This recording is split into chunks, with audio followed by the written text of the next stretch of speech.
ও ছাত্র হলো তো তুই এক প্রকার আমার গুরু। আমি বললাম বেঁচে থাকো বর্ষ। আচ্ছা অনেক ফাজলামো হয়েছে। তো রেদওয়ান আমি কি আজ থেকে তোর কলেজে ভর্তি হতে পারি?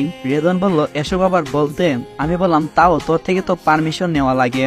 রেদওয়ান বলল এসব বাদ দে, শফিক আঙ্কেল আমাকে সবকিছু খুলে বলেছে, তুই চিন্তা করিস না, আমিও তোর সাথে আছি, ওদের কেউ পার পাবে না। আমি বললাম আচ্ছা বন্ধু, তোর সাথে থাকলে তো দুনিয়া জয় করতে পারবো। তারপর আর কি করার, ভর্তির ফর্ম ফিল আপ করে রেদওয়ান আমাকে নিয়ে গেল ক্লাসরুমে আর সবাইকে উদ্দেশ্য করে বলতে লাগলো, ও হচ্ছে উমর, আজ থেকে তোমাদের সাথেই পড়বে, তোমরা একে একে সবাই পরিচয় হয়ে নেবে, ও খুব ভালো ছেলে। সবাই বলতে লাগলো ওকে স্যার। তারপর রেদওয়ান একটা মুচকি হাসি দিয়ে সেখান থেকে চলে গেল। আমি গিয়ে লাস্টের বেঞ্চে বসে পড়লাম।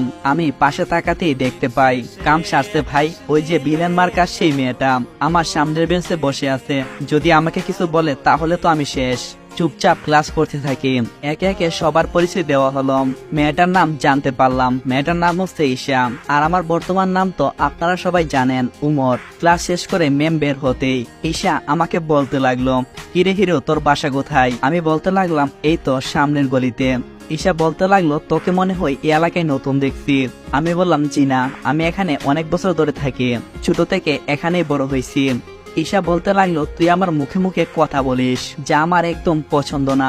আমি বললাম আমি আবার সুন্দর করে গুছিয়ে নেকা করে কথা বলতে পারি না আপনাদের মতো। তখন ঈশা বলল কি আমি নেকা? আমি বললাম আপনাকে দেখে তো তাই মনে হচ্ছে। তখন ঈশা আমাকে উদ্দেশ্য করে বলতে লাগলো এই প্রথম কোন ছেলে আমাকে অপমান করছে, আজকে তুই ক্লাস থেকে বের হস, তোর একদিন কি আমার একদিন। আমি বললাম বড়লোক বাপের দুলালি, আপনি কি করতে পারবেন আমার তা ভালো করে জানা আছে, এখন চুপচাপ এখান থেকে চলে যান, আমাকে ক্লাস করতে হবে। তোর ক্লাস আমি বের করছি।